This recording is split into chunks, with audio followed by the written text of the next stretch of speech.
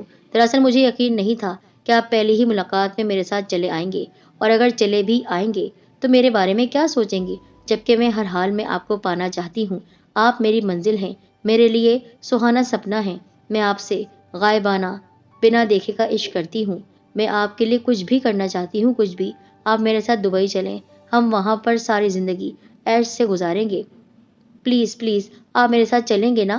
ان لمحات میں میں اپنے آپ کو دنیا کا خوش قسمت ترین انسان محسوس کر رہا تھا، جیسے کوئی نواب، جیسے کوئی شہزادہ جو ایسی شہزادی کے ساتھ جو اس پر مرمٹی ہو موجود ہو، لیکن میں پھر بھی اس کے قریب نہیں ہو پا رہا تھا، جبکہ وہ آہستہ آہستہ میرے مزید قریب ہوتی جا رہی تھی، یہاں تک کہ صوفے کے کنارے سے سرکتے سرکتے میں دوسرے کنارے تک پہنچ گیا، اور وہ آہستہ آہستہ سرکتے سرکتے میرے مزید قریب ہوتی چلی گئی، اتنا گرم کہ میں اس کی سانسیں اپنے آپ پر محسوس کر رہا تھا۔ اس کو اس قدر جذباتی ہوتے دیکھ کر میرے بھی اندر کئی محبت کی گھنٹیاں بجنے لگی، دل تیز دھڑک رہا تھا۔ محبت کا ایک نشہ تھا، سرور تھا جو آہستہ آہستہ مجھے جگڑنے لگا، لیکن میں شروع دن سے ہی پاکیزہ محبت کا قائل ہوں، اور عورت کی کسی بھی مجبوری سے کبھی فائدہ اٹھانا بزدلی اور زیادتی سمجھتا ہوں۔ میں کھڑا ہو گیا، میرے کھڑا ہوتے ہی وہ بھی میرے ساتھ کھڑی ہو گئی اور میرا ہاتھ پکڑ لیا۔ اس وقت اس کی جذباتی حالت دیکھنے کے قابل تھی۔ اس نے اتنی شدت سے، گرم جوشی اور طاقت سے مجھے اپنے ساتھ جکڑنا چاہا کہ میں بھی اپنے حواس کھو بیٹھتا۔ اگر کوئی اور ہوتا تو یہ لمحہ ضائع نہیں کرتا، لیکن یہ وہ لمحات تھے جب میں بھی بہک گیا تھا، لیکن اتنا بھی نہیں کہ انسانیت کے مقام سے ہی گر جاتا۔ میں نے اس کے تمام تر پیش رفت کے باوجود اپنے اور اس کے درمیان فاصلہ برقرار رکھا۔ اس نے جو کچھ کہا میں نے اس کے ساتھ وہ سب نہیں کیا، ایک گناہ جو ہم کر سکتے تھے، لیکن ہم نے وہ گناہ نہیں کیا۔ کہنے لگی، پلیز مجھے اگنور مت کرو، مجھے وقت دو، میں تمہارے لیے دبئی سے آئی ہوں، یہ جگہ، یہ مقام کتنا رومانٹک ہے، مجھے اپنی محبت کے سمندر میں ڈوب جانے دو، مجھے تمہاری ضرورت ہے۔ میں نے کہا، یہ ٹھیک ہے کہ تم مجھے اتنا چاہتی ہو کہ میری چاہت میں بے اختیار ہو کر دبئی سے چلی آئی ہو، اب تمام اخلاقی حدود کراس کر کے مجھ میں کھو جانا بھی چاہتی ہو، مگر میں ایسا نہیں کر سکتا کیونکہ میں ایک سیدھا سادہ انسان ہوں۔ تم بھی مجھے پسند آئی ہو، لیکن تم مجھ پر تبھی حلال ہوگی جب ہمارا نکاح ہوگا۔ میں اس سے پہلے تمہارے ساتھ کوئی بھی ناپاک، جذباتی، غیر اخلاقی، گھٹیا رشتہ نہیں رکھ سکتا ہوں۔ میں یہ سب نہیں مانتا ہوں۔ یہ سن کر نتاشا کے چہرے پر ایک رنگ سا آ کر گزر گیا۔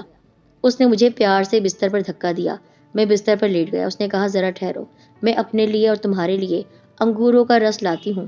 میں نے ہنس کر کہا، مجھے پھر بے ہوش کرنے کے لیے ایسا کر رہی ہو؟ اس نے کہا، نہیں، کیوں بے ہوش کروں گی؟ اب تو تم جانتے ہو نا کہ میں ایسا نہیں کر سکتی ہوں۔ اس نے مجھے گلاس دیا، میں بے فکر ہو کر جوس پی گیا۔ دوسری بار بھی گلاس میں نے اپنے ہونٹوں سے لگا لیا، اور جب میں نے وہ جوس پیا تو اس کو پیتے ہی میری آنکھیں بند ہونے لگی، سر چکرانے لگا، اور مجھے نتاشا دور ہوتی ہوئی محسوس ہوئی۔ وہ مسکراتی ہوئی، ہنستی ہوئی دکھائی دی۔ میں ایک بار پھر سے بے ہوش ہو گیا۔ جب میری آنکھ کھلی تو میں اپنی ٹیکسی میں بے ہوش پڑا تھا، لیکن مجھے اپنے پیٹ پر الٹی جانب درد کی شدید ٹیسیں اٹھتی ہوئی محسوس ہو رہی تھی۔ میں نے قمیض اونچی کر کے دیکھا تو وہاں پر نیچے پٹیاں بندھی ہوئی تھی۔ مجھے کچھ سمجھ میں نہیں آیا کہ میرے ساتھ کیا ہوا ہے۔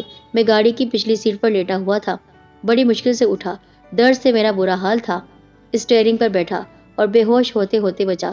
مجھے نہیں معلوم میں کس طرح اپنے ایک جاننے والے ڈاکٹر کے ہاسپٹل پہنچا تھا، لیکن جب میں ڈاکٹر صاحب کے پاس پہنچا تو جاتے ہی اس کے ساتھ موجود کاؤچ پر لیٹ گیا۔ تو ڈاکٹر نے دوسرے تمام مریضوں کو چھوڑ کر سب سے پہلے میرا معائنہ کیا۔ یہ بات سن کر میرے ہوش اڑ گئے کہ کسی نے میرا الٹا یعنی بایاں گردہ کڈنی نکال لیا تھا۔ ڈاکٹر نے مجھے اپنے ہاسپٹل میں داخل کر لیا، میری فوری ٹریٹمنٹ شروع کر دی۔ مجھے ایک گردے کے بغیر ٹھیک ہونے میں 2 ماہ لگ گئے۔ مجھے رہ رہ کر وہ خوبصورت ناگن یاد آتی تھی جس کا نام نتاشا تھا۔ لیکن ایک دن جب میں اپنی ٹیکسی چلانے کے قابل ہوا تو ایک عجیب و غریب اور چونکا دینے والا معاملہ سامنے آیا۔ ہوا یوں کہ جیسے ہی میں نے اپنی گاڑی کا ڈیش بورڈ کھولا تو اس میں موٹا تازہ لفافہ موجود تھا۔ میں نے بے صبری سے جب وہ لفافہ کھولا تو اس میں 5,000 کے نوٹوں کی 15 گڈیاں موجود تھیں، یعنی تقریباً 75 لاکھ روپے تھے۔ ساتھ یہ خط تھا۔ یہ خط اردو میں تھا جسے کسی کمپیوٹر سے ٹائپ کیا گیا تھا۔ لکھا تھا، پیارے سلمان، میری جان، میں واقعی آپ کی محبت میں گرفتار ہو گئی ہوں۔ آپ جیسے شریف انسان سے مل کر میں نے بے حد خوشی محسوس کی ہے۔ آج جب کہ ہر قدم پر ہوس کا جال بچھا ہوا ہے تو میں نے تمہاری طرف ہوس سے مجبور ہو کر پیش قدمی کی، یعنی بڑھی کہ گناہ کر لوں، لیکن تم نے میرے حسن سے متاثر ہونے کے باوجود کوئی گھٹیا حرکت کرنا پسند نہیں کیا۔ ہمارا کام ہے لوگوں کی گردے فروخت کرنا۔ ہم مجبور لوگوں سے بھی، اور بالخصوص تمہارے جیسے صحت مند نایاب خون کے گروپ رکھنے والے لوگوں سے جائز اور ناجائز طریقے سے استعمال کر کے گردے حاصل کرتے ہیں اور بیرون ملک فروخت کر دیتے ہیں۔ یقین کرو، تمہارے گردے کے 75 لاکھ روپے ہی ہم نے وصول کیے ہیں جو ہم تمہیں دے رہے ہیں۔ لیکن میں تمہاری محبت میں گرفتار ہو چکی ہوں، پر تم سے دور رہنے پر بھی مجبور ہوں۔ میں کیا کروں کہ میں تمہارے قریب نہیں آ سکتی ہوں۔ اور میں حیرانگی سے اس کا وہ خط پڑھ رہا تھا۔ اس نے میرے ساتھ ایسا کیوں کیا؟ اگر وہ شرافت سے میرے پاس آتی، اگر وہ میری جان بھی مانگتی تو شاید میں جان حاضر کر دیتا، پر اس نے خاموشی سے وار کیا۔ ان پیسوں کا میں کیا کرتا؟ بہرحال پیسے میرے پاس آ چکے تھے۔ وہ کام جو میں کبھی نہیں کرتا اپنی زندگی میں، وہ کام ہو گیا تھا۔ اس کے بعد میں نے شادی کر لی، اس لیے کہ اس عورت کو اپنی زندگی سے میں نکالنا چاہتا تھا، اپنے ذہن سے۔ لیکن سچ میں مجھے بھی اس سے محبت ہو گئی تھی۔ محبت قاتل ہوتی ہے، اور میری محبوبہ نے مجھے جیتے جی مار دیا۔